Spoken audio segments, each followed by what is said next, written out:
Okay people, we will start with applications to trigonometry. ठीक है, अभी ये एप्लीकेशंस बेसिकली क्या होते हैं? देखो, ट्रिग्नोमेट्री का हमने बेसिक चीजें जानी है।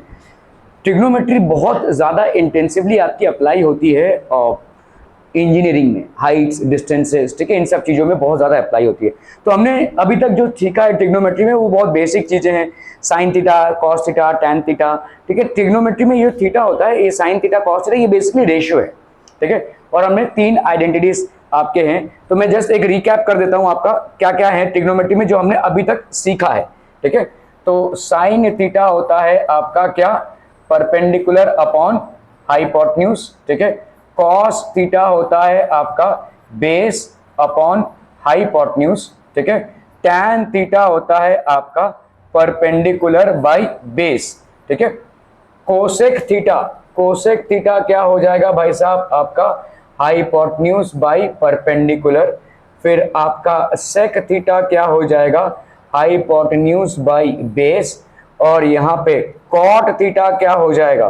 कॉट थीटा हो जाएगा आपका बेस बाय परपेंडिकुलर। ये 6 फॉर्मूलेज हैं जिनसे हम वाकिफ हैं। आपका ये हो गया लेट्स से थीटा। इस थीटा का ऑपोजिट साइड को हम बोलते हैं परपेंडिकुलर।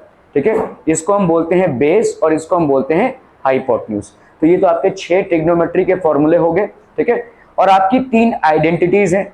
क्या क्या है भाई साहब? पहली आइडेंटिटी हो गई आपकी sine square theta, sine square theta plus cos square theta is equal to 1। ठीक है, दूसरी आइडेंटिटी कोई बोल सकता है? Sec square theta is equal to 1 plus tan square theta. और यहां पे हम करते हैं भाई साहब क्या? Cosec square theta is equal to 1 plus cot square theta. ये 3 आपकी आइडेंटिटीज हैं जिसको आप एक्सटेंसिवली यूज करते हैं। तो इन सब चीजों पे आपने किया हुआ है। ठीक है, आप थीटा का ऑपोजिट साइड हमेशा परपेंडिकुलर लेंगे। ठीक है, और भी बहुत सारी चीजें हमने पढ़ी हुई हैं, जैसे आपका क्या है? साइन 90 माइनस थीटा, ये कितना होता है? कॉस थीटा होता है भाई साहब। ठीक है, इसी तरह से कॉस 90 माइनस थीटा, ये कितना होता है भाई साहब? साइन थीटा होता है। ठीक है, और क्या है भाई साहब? टैन 90 माइनस थीटा कितना होता है भाई साहब? कॉट थीटा होता है। ठीक है, कोसेक 90 माइनस थीटा ये कितना होता है भाई साहब? कोसेक 90 माइनस थीटा ये होता है आपका क्या? Sec theta. ठीक है, सेक 90 माइनस थीटा ये होता है भाई साहब आपका कोसेक थीटा। ठीक है, कोसेक थीटा। और फिर आपका कॉट 90 क्या हो गया? कॉट 90 माइनस थीटा ये हो जाएगा आपका टैन थीटा। तो ये तमाम चीजें हैं जो हमने पढ़ी हुई हैं। अभी हम जो करने जा रहे हैं वो है बेसिकली एप्लीकेशंस इन ट्रिग्नोमेट्री। ठीक है, एप्लीकेशन मतलब ये जो ट्रिग्नोमेट्री आपने पढ़ी, जानी और समझी है, इसको आप अप्लाई कैसे करते हो मैथ्स में। ठीक है, मैथ्स में जैसे आप देखोगे जिस चीज को आपने पढ़ा है उसको अगर आप रोजमर्रा के जीवन में अप्लाई ना कर पाए या किसी स्टडी में आप उसको अप्लाई ना कर पाए तो उसको जानकर फायदा क्या है? जैसे आप लीनियर इक्वेशंस हैं, लीनियर इक्वेशंस को आप एक्स और वाई के टर्म्स में सॉल्व करके उसका फायदा उठाते हैं। ठीक है, ट्रिग्नोमेट्री हो गया भाई साहब, ट्रिग्नोमेट्री में भी हम ऐसी चीजों को करके इसका फायदा उठाते हैं। ठीक है, तो अभी हम यहाँ पे क्या पढ़ने जा रहे हैं बच्चा party? How to basically apply the knowledge of trigonometry. ठीक है, तो ये एप्लीकेशंस ऑफ ट्रिग्नोमेट्री है, ध्यान दीजिएगा, बहुत सरल और सीधा है। एक्चुअल ट्रिग्नोमेट्री से ये वाला आपका इजी है, सिर्फ समझ होनी चाहिए, मतलब आप विजुअलाइज कर पाए चीजों को। आपके यहाँ पे प्रॉब्लम्स बनेंगे और उन प्रॉब्लम्स पे आपको वैसा एक रफ सा डायग्राम बनाना है और उस डायग्राम से आपके आराम से चीजें वैल्यू निकल आएंगी। ठीक है, सो कुछ मतलब बहुत ही आराम से इस चीज को हम कर सकते हैं, लेकिन आपका विजुअलाइजेशन पावर अच्छा होना चाहिए। ठीक है, ओके, चलिए देखते हैं भाई साहब आपका मॉड्यूल 1 में ये आपका है माउंट एवरेस्ट, चमकता हुआ स्नो। ठीक है, what is it side? Mount Everest कहाँ पे? इंडिया में है ना? इंडिया में नहीं है, mount Everest is not a part of India. ठीक है, it's not a part of India. ठीक है, खैर व्हाट इज इट्स हाइट? तो इसका एक हाइट है भाई साहब। ठीक है, क्या आप किसी बिल्डिंग की हाइट को बिना उस पर चढ़े माप सकते हैं? किसी माउंटेन के हाइट को बिना उस पर चढ़े माप सकते हैं? Yes you can. ठीक है, by trigonometry yes you can. ठीक है, अगर आपको मतलब समझो किसी बिल्डिंग पे बिना चढ़े उसका हाइट निकालना है, ठीक है, तो आपका समझ लो ये बिल्डिंग है भाई साहब, ये बिल्डिंग है, ठीक है, क्लियर है। आप बिल्डिंग से इतनी दूर पे हो, ठीक है, आप बिल्डिंग से इतनी दूर पे हो, ठीक है, और ये हो गया भाई साहब थीटा, ये एंगल हो गया। इस एंगल को आप माप सकते हैं, मतलब आप बिल्डिंग के टॉप को देख रहे हैं, आप बिल्डिंग के टॉप को देख रहे हैं, तो आप देखिए कैमरा को ऐसे टिल्ट करेंगे, आपकी खुद की आंख से तो भाई साहब आप एंगल नहीं निकाल सकते, ठीक है। जैसे अगर समझ लो मेरे को इस कैमरा से वो टॉप का देखना है, तो मैं इस कैमरा को टिल्ट करता रहूंगा, स्क्रीन को देखता रहूंगा, हाँ अभी दिख रहा है। तो अभी क्या मैं इस कैमरे के एंगल को नाप सकता हूं, राइट। आप अपने आंखों के एंगल को शायद ना नाप पाए, लेकिन किसी कैमरा से या किसी बाइनोकुलर से अगर आप देख रहे हैं उसको, तो क्या उसका एंगल निकाल सकते हैं। तो ये एंगल समझ लो आप यहां पे हैं, किसी कैमरा से आप इसको देखने की कोशिश कर रहे हैं, इस कैमरा को आपने टिल्ट किया हुआ है किस एंगल से, थीटा से। इस डिस्टेंस को आप आराम से नाप सकते हैं, आप डिस्टेंस कितने पे हैं, ठीक है। तो लेट्स से ये कोई डिस्टेंस है, लेट्स से ये आपका डिस्टेंस है x, और ये बिल्डिंग की हाइट कितनी है भाई साहब h, ठीक है, ये बिल्डिंग की हाइट h है जो आपको नहीं मालूम है। तो आप क्या बोलेंगे भाई साहब, tan थीटा, tan थीटा भाई साहब हमारा कितना हो जाएगा, परपेंडिकुलर अपॉन बेस, मतलब h अपॉन x। क्या इसको आप मेजर कर सकते हैं, बिल्कुल कर सकते हैं। और tan की कुछ वैल्यूज आपको मालूम है, बाकी की वैल्यूज आप बेसिकली टेबल देखकर निकाल सकते हैं, जो आपके कोर्स में नहीं है। आपको जो जानना है वही आपका काम में आएगा। वो क्या क्या है भाई साहब आपका, लेट्स से tan 0 की वैल्यू कितनी होती है 0, tan 30 की वैल्यू कितनी होती है भाई साहब 1/√3, tan 45 की वैल्यू कितनी होती है 1, ठीक है, tan 60 की वैल्यू कितनी होती है भाई साहब √3, tan 90 की वैल्यू कितनी होती है भाई साहब इनफाइनाइट, ठीक है। ये सारे आपके वैल्यूज हैं।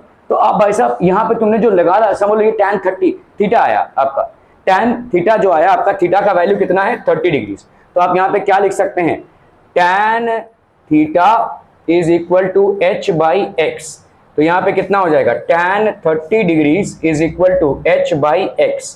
तो आपका h का वैल्यू कितना हो जाएगा, x of tan 30, x of tan 30 मतलब x इंटू 1/√3, ठीक है। सो h की वैल्यू कितनी हो गई, x/√3। हाइट कितना हो गया भाई साहब, x/√3।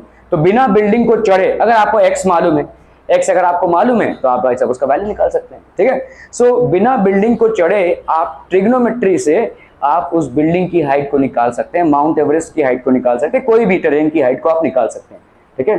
So this is what you can do by trigonometry. What is its height, तो how can we measure it, it is impossible to measure it with the help of a measuring tape.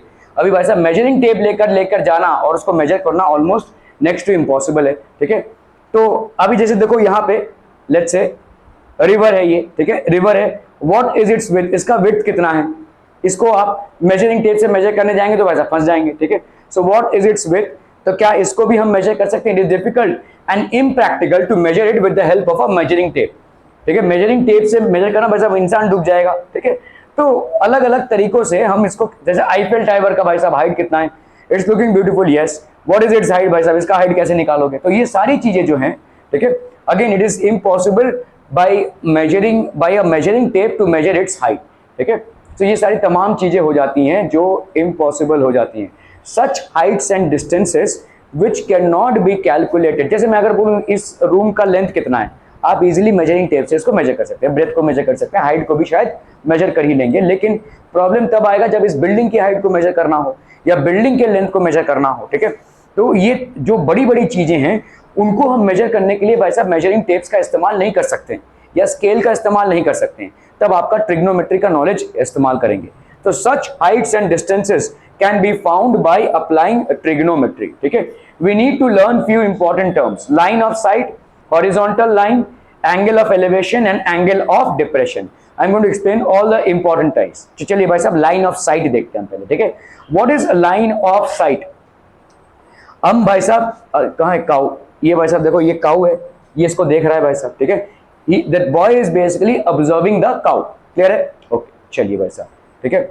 So the cow is visible, ये observer है भाई साहब, ये object है एकदम, ठीक है, उसके स्ट्रेट साइट में है, ठीक है। That cow is directly in the sight of the observer, तो इसको हम बोलेंगे लाइन ऑफ साइट, ठीक है, या आपके नजरों के सामने। This imaginary line is connecting the eye of the observer and the object, ठीक है, ये इमेजिनरी लाइन है बेसिकली, ठीक है। ओके चलिए, this line is called the line of site, ठीक है, this line is called the line of site. क्या इस बिल्डिंग के छत के ऊपर क्या हो रहा है तुम देख पाओगे? क्यों? तुम यहाँ हो या तुम समझ लो रास्ते पे भी हो, क्या इस बिल्डिंग के छत के ऊपर क्या हो रहा है तुम देख पाओगे? कोई बैठ के पत्ता खेल रहा है वहां पे, देख पाओगे उसको? नहीं। क्यों? तो तुम्हारे लाइन ऑफ साइट से बाहर है, ठीक है? दैट दैट दैट स्टेयर, मतलब जो आपका बिल्डिंग का रूफ है, that is out of your line of site, वो आपके लाइन ऑफ साइट से बाहर है।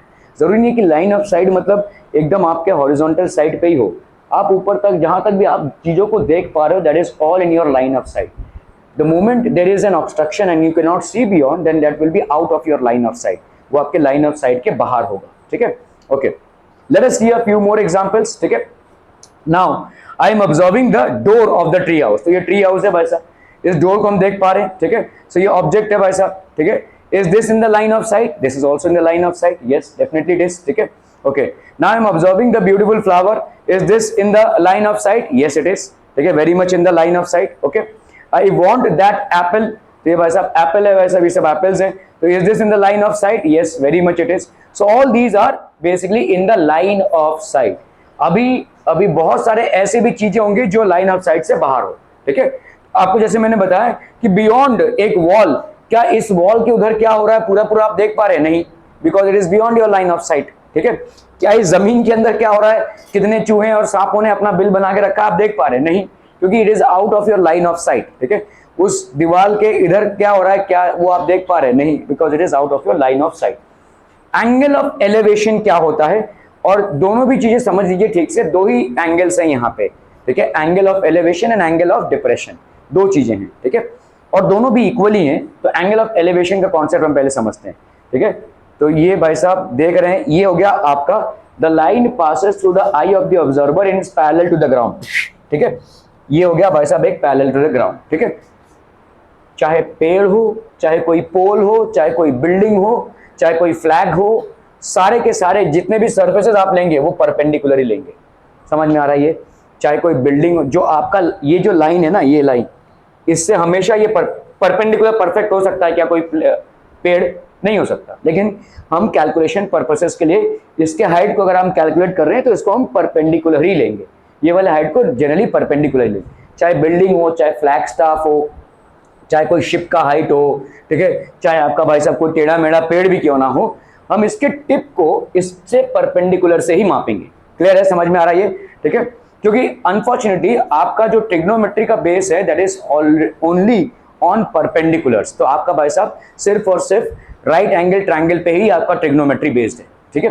ओके, तो ये हो गया लाइन ऑफ साइट। ओके, चलिए भाई साहब, अभी ये हो गया हॉरिजॉन्टल लाइन, ये आपके ग्राउंड के पैरेलल चल रहा है, horizontal line which is basically running parallel to the ground, ठीक है? Okay, I am observing the top of the tree. तो आपका भाई साहब टॉप ऑफ द ट्री को ये बंदा ऑब्जर्व कर रहा है, ठीक है? So that is the object, ठीक है? Top of the tree, so this is the object. अभी यहां से हम डालेंगे भाई साहब परपेंडिकुलर इस पे, हालांकि ट्री पूरा परपेंडिकुलर नहीं होगा, लेकिन इस हाइट को हम परपेंडिकुलर ही मानेंगे in order to calculate its height. Clear है? समझम। ये हो गया line of sight. Is this line of sight making an angle with the horizontal line? Yes, let's say this angle is theta, ठीक है? और इसी थीटा पे आपकी कहानी होगी भाई साहब, थीटा, ठीक है? तो एंगल ऑफ डिप, तो ये हो गया आपका भाई साहब एंगल ऑफ एलिवेशन। क्या ये मामला समझ में आ रहा है? ये जो एंगल आपको मिला, the angle of elevation is formed when the object is above the horizontal line. ये हॉरिजॉन्टल लाइन है और इसके ऊपर है लाइन ऑफ साइट। ये एंगल कहां पे बन रहा है? above the horizontal line बन रहा है। इसको हम क्या बोलेंगे? This is known as the angle of elevation. When the line of sight is above the horizontal line, when the line of sight is above the horizontal line, we call this as angle of elevation. ठीक है? एक minute. Okay, सो भाई साहब ये हो गया आपका line of sight, ये हो गया आपका हॉरिजॉन्टल लाइन। जब आपका लाइन ऑफ साइट आपके हॉरिजॉन्टल लाइन के ऊपर हो तो ये जो थीटा है इसको हम बोलेंगे एंगल ऑफ एलिवेशन, ठीक है? Okay, so are we clear on the angle of elevation part?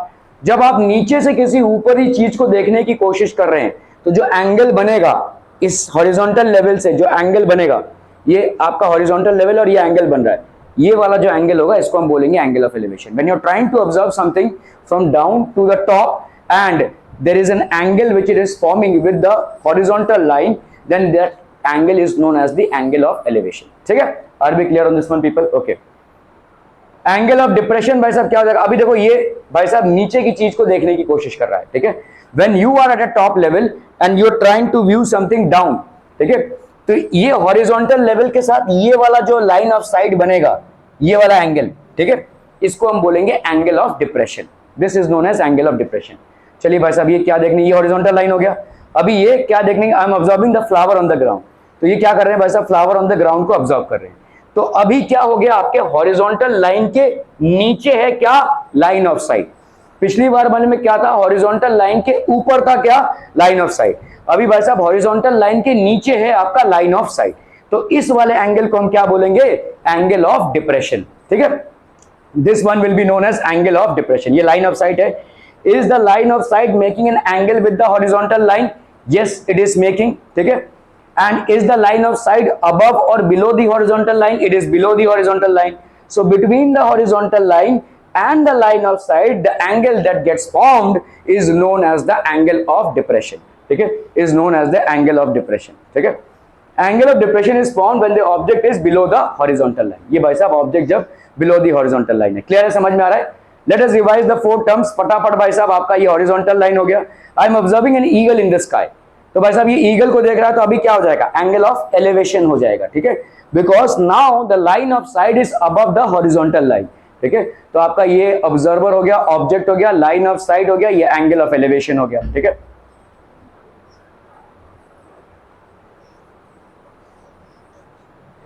ऊपर आवाज हुआ कि साइड में, साइड में, ओके। एंगल ऑफ एलिवेशन ये हो गया लाइन ऑफ साइट, ये हो गया हॉरिजॉन्टल लाइन, ये हो गया लाइन ऑफ साइट, ये हॉरिजॉन्टल लाइन, ये हो गया आपका एंगल ऑफ डिप्रेशन, ठीक है। Points to be remembered while drawing the figures to solve the problems. All the heights of objects, ठीक है, टावर्स हो गए, ठीक है, ट्रीज हो गए, जितने भी आपके ऑब्जेक्ट के हाइट्स हैं, जैसे टावर का हाइट हो गया, ट्री का हाइट हो गया, बिल्डिंग का हो गया, shall be considered as a line segment perpendicular to the ground. जैसे मैंने आपको बताया टावर शायद ऐसे है, ठीक है, जैसे आईफेल टावर है वैसा वैसे है, लेकिन उसका हाइट जो है ग्राउंड से परपेंडिकुलर ही लेंगे। कोई ट्री हो गया, उसका हाइट भी ग्राउंड से परपेंडिकुलर ही लिया जाएगा। कोई भाई साहब आपका बिल्डिंग हो गया, उसका भी हाइट ट्री से आपके ग्राउंड से परपेंडिकुलर ही लिया जाएगा। सारे हाइट्स, चाहे वो पहाड़ का हाइट हो भाई साहब, चाहे वो आपका ट्री का हाइट हो, चाहे वो आपका किसी आईफेल टावर का हाइट हो, किसी बिल्डिंग का हाइट हो, किसी फ्लैग का हाइट हो, ये सारे जितने भी हाइट्स आप कंसिडर करेंगे, you will assume all of them to be perpendicular to the ground, ठीक है, आपके ग्राउंड से परपेंडिकुलर होगा, ठीक है। Segment perpendicular to the ground. Heights of objects such as भाई साहब टावर, ये पूरा पूरा परपेंडिकुलर नहीं है, लेकिन इसके हाइट को हम क्या करेंगे, इसके हाइट को हम परपेंडिकुलर टू द ग्राउंड मानेंगे, ठीक है। ये हो गया आपका tower, line segment perpendicular to the ground, so this will be a line segment perpendicular to the ground. तो आपका भाई साहब समझ लो ये ट्री है, ट्री क्या हो जाएगा भाई साहब, line segment perpendicular to the ground, ठीक है। ये भाई साहब आपका कोई बिल्डिंग है, perpendicular to the ground. The height of the observer is neglected. ज्यादा करके अभी भाई साहब हाइट ऑब्जर्वर का एक बहुत बड़ा पहाड़ है, ठीक है, समझ लो हिमालयन माउंटेन्स है, उसके सामने मेरा हाइट क्या है, कुछ भी नहीं है, ठीक है। सो इसीलिए जनरली ऑब्जर्वर के हाइट को हम नेग्लेक्ट कर देते हैं अनटिल एंड अनलेस उसको प्रॉब्लम में स्पेसिफाई किया हो, ठीक है। We will see those problems as well. Generally the height of the observer, the height of the observer is generally neglected, नहीं हमेशा नहीं, ठीक है, generally neglected if it is not given in the problem. अगर problem में given है तो आपको कंसिडर करना पड़ेगा, ठीक है, okay. It shall be considered as a point. तो हम भाई साहब ऑब्जर्वर को एक पॉइंट की तरह मानते हैं, ठीक है, ऑब्जर्वर को हमेशा एक पॉइंट की तरह मानते हैं। जैसे ये भाई साहब एक हेलीकॉप्टर है, जमीन से बहुत ऊपर है, इसके हाइट को भी तुम क्या इसके हाइट के साथ कंपेयर करोगे, ठीक है, सो बहुत ही ज्यादा होगा इसका हाइट, तो इसीलिए हम इस मैन के हाइट को जनरली इग्नोर कर देंगे, ठीक है। तो इसके मैन के हाइट को हमने देखो यहाँ पे मान लिया, this is basically a point. हालांकि उसका एक हाइट है जमीन से थोड़ा बहुत ऊपर, लेकिन उसको हम नहीं मान रहे क्योंकि इस हाइट के कंपैरिजन में ये हाइट कुछ भी नहीं है, ठीक है, okay. A circus artist is climbing a 20 metre long rope which is tightly stretched and tied from the top of a vertical pole to the ground. Find the height of the pole if the angle made by the rope with the ground level is 30 degrees. So ये भाई साहब circus चल रहा है, कहीं साहिल बैठा है, कहीं भाई साहब जयंत बैठा है, ठीक है, ओके। तो चलिए भाई साहब ये हो गया पोल, ठीक है। अभी इस पोल से a circus artist is climbing a 20 meter long rope, ठीक है, which is tightly stretched, ठीक है, tightly stretched भाई साहब ऐसा है, और ये सर्कस आर्टिस्ट इस पे चढ़ रहा है, ठीक है, okay. A circus artist is basically climbing, turn turn turn climb कर गया भाई साहब, 22 मीटर का रोप है ये, ठीक है। Find the height of the pole, आपको इस पोल का हाइट को कैलकुलेट करना है, ठीक है। If the angle made by the rope with the ground level is 30 degree, ठीक है। तो ये आपका एंगल हो गया भाई साहब which is angle of 30 degree. Are we clear on this one people? समझ में आता हूं, बहुत बढ़िया, ठीक है। तो आपका भाई साहब ये कितना हो गया, 30 डिग्री हो गया, ये हो गया 20 मीटर का लाइन, ये हो गया आपका 90 degree. Are we clear? Clear clear, बहुत बढ़िया भाई साहब, ठीक है। Okay, so length of the rope AC कितना है भाई साहब, 20 मीटर्स है। Find the height of the pole, मतलब हमको क्या फाइंड करना है भाई साहब, AB फाइंड करना है। क्या दिमाग में आएगा भाई साहब, ये अगर थीटा है तो इसका ऑपोजिट वाला साइड क्या हो जाएगा, परपेंडिकुलर हो जाएगा। This will be considered as perpendicular, क्योंकि परपेंडिकुलर और बेस आपस में इंटरचेंजेबल है। It depends on the angle which you are trying to choose. Here you are choosing this angle, तो side opposite to this angle will be perpendicular, and ये hypotenuse दोनों के लिए भी सेम रहेगा, ठीक है। तो ये आपका परपेंडिकुलर हो गया, ये बेस हो गया। और साइन थीटा की वैल्यू क्या होती है बोलो, साइन थीटा की वैल्यू होती है परपेंडिकुलर अपॉन हाइपोटेन्यूज, ठीक है।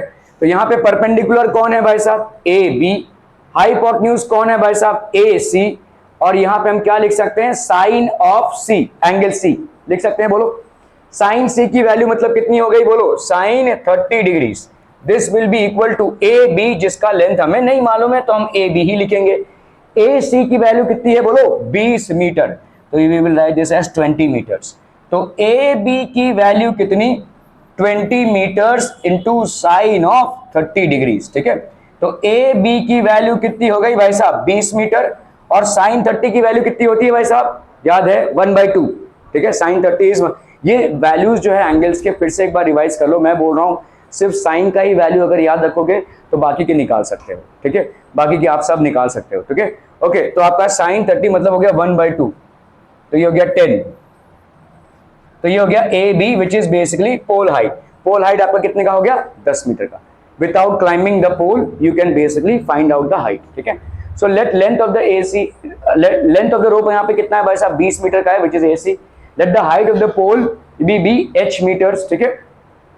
तो ऑब्जर्वर इज एंगल C, ठीक है। तो हाइपोटेन्यूज हो गया भाई साहब ये sine theta is equal to AB by AC, तो ये हो गया half, this will be AB that is H by AC, तो 2H इज इक्वल टू 20, तो H is equal to 10 metre. Height of the pole is 10 metre. Clear है, clear है, clear है। A kite is flying at a height of 60 meter above the ground. The string attached to the kite is temporarily tied to the ground. ठीक है, ये आपका भाई साहब kite है, ये स्ट्रिंग टेम्परली टाइड है, ठीक है, क्लियर है। The inclination of the string with the ground, ये कितना है भाई साहब आपका 60 डिग्री, ठीक है। Find the length of the string assuming that there is no slack in the string. Slack मतलब समझना ढीला ढीला हो जाना, ठीक है। तो ये भाई साहब टाइट है, ठीक है, कोई स्लैक नहीं है, मतलब ऐसे ऐसा नहीं है, लुस्त पुस्त नहीं है, ये एकदम स्लैक है, ठीक है, tight. Okay, find the length of the string assuming that there is no slack in the string. आपको भाई साहब ये वाला लेंथ कैलकुलेट करना है, ठीक है। The inclination of the string with the ground is 60 degree, find the length of the string. A string is attached to the kite is temporarily tied to the ground. ठीक है, the string attached to the kite is temporarily tied to the ground. The kite is flying at a height of 60 metre. मतलब देखो कुछ ऐसा angle बन रहा है, ठीक है। ये वाला आपका कितना एंगल हो गया, 60 डिग्रीज का। ये वाला जो हाइट है ये आपको मालूम है कितना है भाई साहब आपका, flying at a height of 60 metre. तो ये अगर A, B और C ले लिया, आपको यहाँ पे क्या फाइंड करना है, find the length of the string. इस स्ट्रिंग के लेंथ को फाइंड आउट करना है, ठीक है, मतलब AC फाइंड आउट करना है। क्या करेंगे आप भाई साहब, simple, sine of 60 is equal to क्या हो जाएगा बोलो, साइन थीटा का वैल्यू क्या होता है, साइन थीटा होता है आपका perpendicular upon hypotenuse, perpendicular upon hypotenuse. Clear है कपल, ठीक है।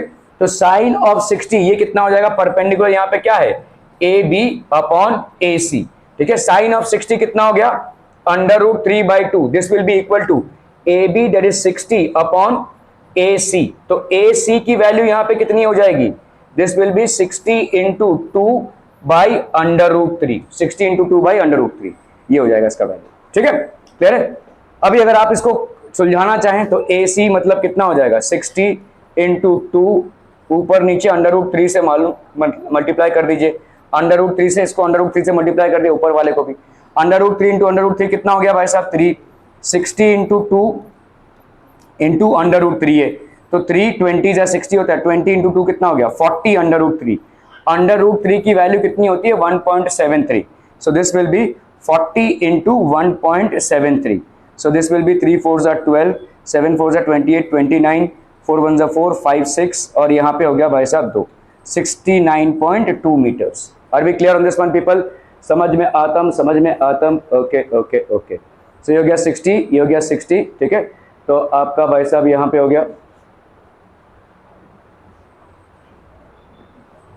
ठीक है, √3/2 हो गया ये, दिस विल बी 60/AC, तो AC का वैल्यू कितना हो गया 120/3, सो दिस विल बी √3, ठीक है 120, तो 40 इंटू √3 की वैल्यू होती है 1.73, तो 40 इंटू 1.3 करेंगे तो 69.2 मीटर्स आ जाएंगे, ठीक है।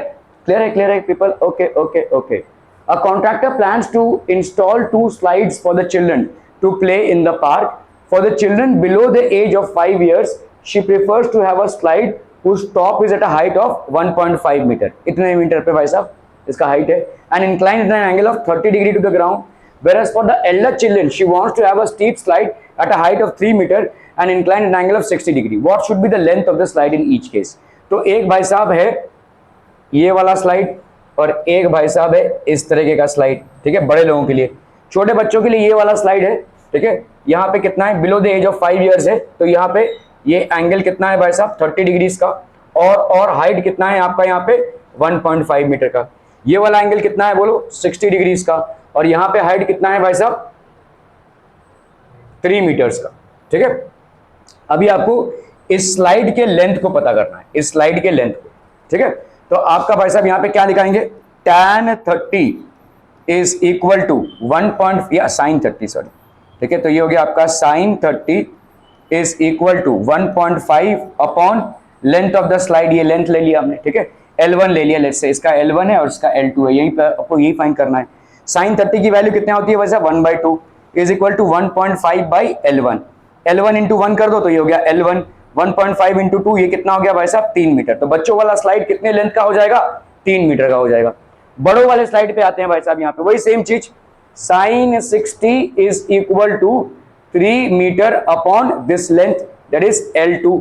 तो sin 60 की वैल्यू कितनी होती है बच्चा बॉडी √3/2, this will be equal to 3 metre by L2, ठीक है। तो L2 को हमने इधर ले लिया, तो √3/L2 is equal to 3 into 2, समझ में आता है ना भाई साहब, क्रॉस मल्टीप्लाई किया 3 इंटू 2 और ये हो गया √3 इंटू L2। तो L2 की वैल्यू बच्चा बॉडी कितनी हो गई 3 इंटू 2/√3, √3 से मल्टीप्लाई कर दिया, यहाँ पे √3 से मल्टीप्लाई कर दिया, तो यहाँ पे कितना हो गया बोलो 3 2 ये हो गया आपका 3 इंटू 2 इंटू √3, नीचे कितना हो जाएगा 3 और 3 कैंसिल, तो कितना आ गया बोलो 2 इंटू √3, तो 2 into 1.73 which will be how much 3 2 6 7 2 14 2 1 2 13 3.46 metre, ठीक है। तो बड़ों वाले स्लाइड की लेंथ होगी 3.46 मीटर, छोटे वाले स्लाइड की लेंथ होगी 3 metre. Are we clear to this one people? Okay, बहुत बढ़िया भाई साहब, बहुत बढ़िया। ये एक छोटे वाला साइड है बिलो 5 years, वो वाला भाई साहब अबव 5 years है, ठीक है। तो ये 1.5 मीटर हो गया 30 डिग्रीज, ये हो गया आपका 3 मीटर एंड 60 डिग्रीज, ठीक है। तो अभी हम भाई साहब देखते हैं, ये 1.5 ये 3 ये 30 और ये 60 हो गया। Let the length of the slide for the children below 5 years be x centimetre, the length of the slide for the elder children be y metres, ठीक है। तो height of the first slide कितना हो गया भाई साहब 1.5, height of the second slide कितना हो गया भाई साहब 3 metres. For small children in right angle triangle ABC sin 30 की वैल्यू भाई साहब कितनी हो जाएगी, ठीक है, sin 30 is equal to AB upon AC, तो sin 30 की वैल्यू हो गई भाई साहब कितनी half, this will be equal to AB upon AC, तो ये हो गया आपका 3, ठीक है। For elder children in right angle triangle PQR, ठीक है, sin 60 की वैल्यू कितनी हो गई PQ/PR √3/2 3/y, तो ये आपका हो गया y इज इक्वल टू 6/√3, तो ये हो गया आपका कितना भाई साहब 2/√3, that will be 2 into 1.73 that is 3.46। Length of the slide for children below 5 years is 3 metre and length of the slide for elder children is up to 3.46 metres. Are we clear on this one people? Okay okay okay, चलिए भाई साहब इस वाले सवाल को करने की कोशिश कीजिए जरा फटाफट फटाफट, quick everyone please try, please try.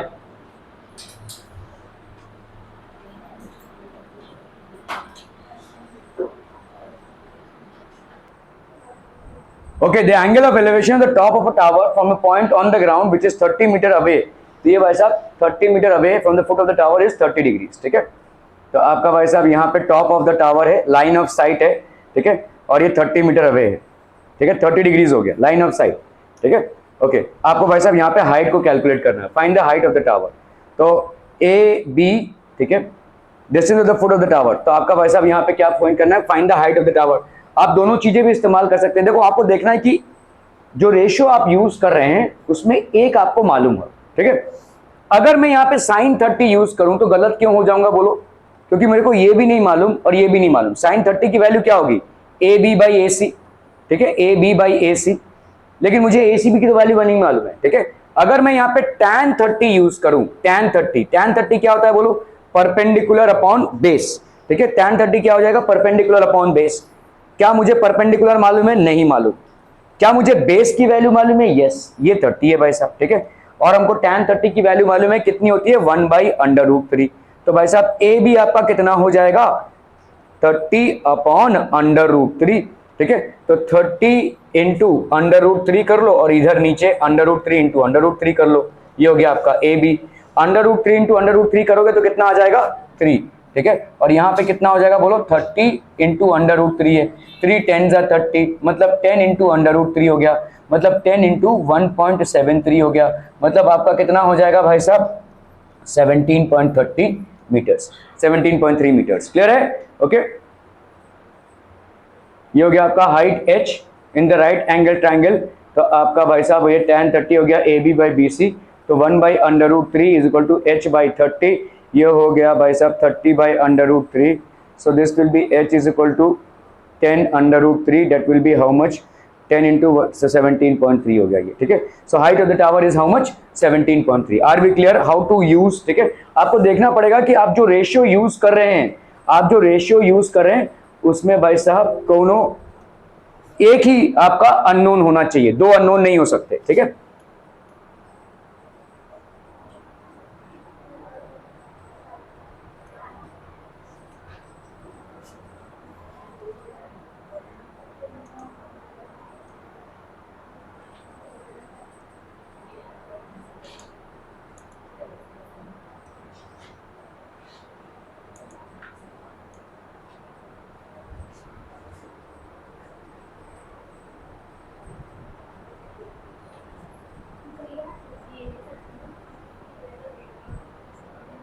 चलिए वैसे अभी वाला सवाल करने की कोशिश कीजिए, फटाफट फटाफट, everyone just try it out.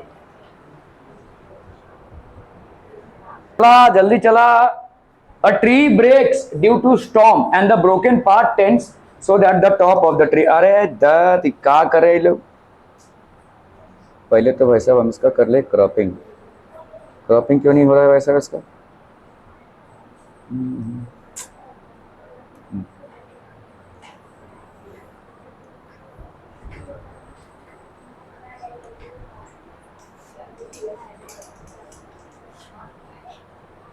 ठीक है। A tree breaks due to storm, क्या हो गया बच्चा बड़ी, स्टॉर्म आ गया, आंधी तूफान आ गई भाई साहब, ओके। और tree breaks due to storm, तो ये है आपका ट्री जो पहले था, ठीक है। आंधी आई तूफान आया, तो ये भाई साहब टूट गया, ठीक है। And the broken part bends, पूरा ट्री नहीं टूटता है, इसका जो ब्रोकन पार्ट है वह टूट के क्या हो जाता है कि वो हो जाता है भाई साहब, ये टूटकर ऐसे गिरता है, ठीक है, ये ऐसे गिर रहा है। क्लियर है, क्लियर है। तो this is basically the entire tree, ये आपका पूरा ट्री है।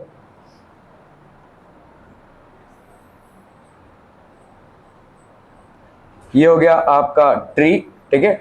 A tree breaks due to storm, और जैसे मैंने आपको बताया ट्री और ग्राउंड के बीच में परपेंडिकुलर ही रहेगा, due to storm and the broken part bends so that the top of the tree touches the ground making an angle of 30 degree with it. The distance between the foot of the tree to the point where the top touches the ground, ये top touches the ground है and the foot, ठीक है। ये distance कितना हो जाएगा भाई साहब, ये डिस्टेंस है भाई साहब 30 मीटर। अगर कुछ नहीं समझ में आ रहा है प्लीज समझ लीजिए, ठीक है। ये हो गया foot of the tree, this is the foot of tree, ठीक है, okay. And this is the fallen tree top, गिरे हुए पेड़ का फॉलन ट्री टॉप, ठीक है, ओके। ये हो गया भाई साहब 90 डिग्री, ये हो गया 30 degree. A tree breaks due to storm and the broken part bends so that the top of the tree touches the ground making an angle of 30 degree with it. The distance between the foot of the tree and the point to which the top touches the ground is 8 meter।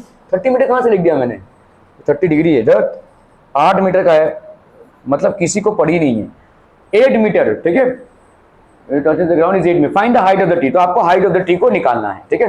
तो आप समझ लो, अभी नामकरण कर देते हैं हम ए, B और सी। क्लियर है, क्लियर है, क्लियर है भाई साहब, ए, बी और सी। तो आपको क्या फाइंड करना है यहाँ पे, ए, बी। आप देखेंगे भाई साहब यहाँ पे sin 30, अगर मैंने इस एंगल को कंसिडर किया तो इसका ऑपोजिट साइड क्या हो जाएगा भाई साहब, परपेंडिकुलर, और ये क्या हो जाएगा, हाइपोटेन्यूज, और ये हो जाएगा आपका बेस। क्लियर है, ठीक है, ओके। अभी अगर आप sin 30 लेते हैं तो आप मुनाफे में नहीं रहेंगे, क्योंकि sin 30 होगा दिस अपॉन दिस, और दोनों भी आपके अननोन है। तो आपको क्या लेना पड़ेगा भाई साहब, tan 30, ठीक है। cos 30 अगर आप लेते हैं तो cos 30 में आपका दिस अपॉन दिस आएगा, हाइपोटेन्यूज की वैल्यू निकलेगी, और फिलहाल हाइपोटेन्यूज की वैल्यू हमको नहीं चाहिए, ठीक है। हमको क्या चाहिए भाई साहब, broken tree. A tree breaks and the broken part bends, so the top of the tree touches the ground, the distance between the foot is, find the height of the tree. तो आपको height of the tree यहाँ पे निकालना है। तो आपको actually दोनों ही निकालना है, आपको ये वाला भी निकालना है और ये भी निकालना है। सो पहले हम कर लेते हैं भाई साहब tan 30, ठीक है। tan 30 की वैल्यू क्या हो जाएगी बोलो, परपेंडिकुलर अपॉन बेस। क्या ये समझ में आ रहा है, perpendicular upon base, tan theta की वैल्यू, पहले हम tan थीटा की वैल्यू ले लेते हैं। tan थीटा की वैल्यू होती है परपेंडिकुलर अपॉन बेस, तो tan 30 की वैल्यू क्या हो जाएगी, perpendicular that is A B upon base that is A C. tan 30 की वैल्यू कितनी, 1/√3 A B upon A C that is 8, ठीक है। तो ए बी की वैल्यू क्या हो जाएगी, 8/√3। यहाँ पे √3 से मैंने मल्टीप्लाई किया इसको, और ऊपर भी √3 से, तो ये हो गया 8/3 इंटू √3। ये हो गया क्या भाई साहब, आपका ए बी का लेंथ, ठीक है। तो ये तो बहुत गड़बड़ वाला है, तो ये क्या है भाई, A B A B A B, चलिए करते हैं इसको, ठीक है। तो ये हो गया भाई साहब आपका ए बी। 3/8 कितना हो जाएगा, 3 2 6, 8 से 6 get 2, 8/√3 कितना हो जाएगा भाई साहब, थोड़ा सा कैलकुलेट कर ले भाई। 8 यहाँ पे कितना तुम्हारा, 3 3 2 6, 3 6 18, ठीक है। तो ये हो गया 2.67, और ये कितना हो जाएगा भाई साहब 1.73। ये तुम ही संभालो भाई साहब, ठीक है, मैं मल्टीप्लाई नहीं करने वाला, तुम इसको मल्टीप्लाई करो, ठीक है। तो ये आ गया तुम्हारा कितना, ए बी का लेंथ आ गया, ठीक है। अभी भाई साहब बी सी का लेंथ कैलकुलेट करेंगे। तो यहाँ पे हमारा बी सी का लेंथ कैसे लिख सकते हैं, देखो cos of 30 degree will be, cos theta क्या होता है, बेस अपॉन हाइपोटेन्यूज, तो बेस यहाँ पे क्या है बोलो, ए सी, अपॉन हाइपोटेन्यूज क्या है बोलो, बी सी, ठीक है। तो बी ए cos 30 की वैल्यू होती है कितनी, √3/2, this will be equal to A C that is 8 upon B C. B C हमको नहीं मालूम भाई साहब, ठीक है। तो यहाँ पे कितना हो जाएगा, B C into √3 is equal to 8 into 2 that is 16, है ना भाई साहब, मल्टीप्लाई किया है। तो बी सी की वैल्यू कितनी हो जाएगी बोलो, 16/√3। कायदे से अगर हम देखें तो यहाँ पे क्या हो जाएगा, देखो दिस विल बी, तो टोटल हाइट आपका ट्री का कितना हो जाएगा, टोटलवा हाइटवा बताओ ना जरा, क्या हो जाएगा, A B plus B C, है कि नहीं। ए बी की वैल्यू कितनी आई है, 8/3/3, और बी सी की वैल्यू कितनी आई है, 16/√3, ठीक है। तो यहां पे भाई क्या हो गया, ठीक है, 8/3/3 प्लस 16/√3, ठीक है। तो इसको हम क्या लिख सकते हैं भाई साहब, यहाँ पे हो गया 3/√3, तो 3 इंटू √3, 8/√3 इंटू 3 करेंगे तो कितना आ जाएगा, 8 इंटू 3 आ जाएगा, 8 3 कितना होता है भाई साहब 24। अभी यहाँ पे √3 और इधर 3 है, तो √3 इंटू 3 करेंगे, 16 इंटू 3 करेंगे तो कितना आ जाएगा बोलो, 40 है, समझो कि नहीं है, ठीक है। इसका एलसीएम कितना आया, 3/√3, तो 3 इंटू √3 करेंगे, तो यहाँ पे ऊपर वाले को भी 8/√3 करेंगे, 8/√3 इंटू √3, √3 इंटू √3 कितना आ जाएगा 3, और 8 3 कितना आ गया 24। यहाँ पे √3 है, एलसीएम कितना है आपका 3/√3 है, तो √3 इंटू 3 करेंगे तो ऊपर वाला भी 3 से मल्टीप्लाई होगा, मतलब हो जाएगा 48, ठीक है। 8 + 4 12, 2 + 1 3, 3 + 4 7, 72/3/√3, 3 हो गया ये 24, ठीक है, 24/√3, ये हो गया √3 से मल्टीप्लाई किया, यहाँ पे √3 से, तो यहाँ पे कितना आ गया बोलो 24/3, और ये हो गया √3, 3 8 24, 8/√3 आ गया आपका भाई साहब ट्री का हाइट, ठीक है। मतलब कितना 8 इंटू 1.73। यहाँ पे मत ही करो तो अच्छा होगा, क्योंकि इसको वैसा करने जाओगे लंबा चला जाएगा, ठीक है। तो पूरा कैलकुलेशन आप एक साथ ही कर लो, ये ज्यादा आसान है। 8 इंटू 1.7 इधर, 3 8 24, 7 8 56, 57, 58, 8 1 8 + 5 13, अप्रोक्सीमेटली 13.84 मीटर आपका आंसर आ जाएगा, ठीक है। आज के लिए अलविदा, thank you so much for your valuable time.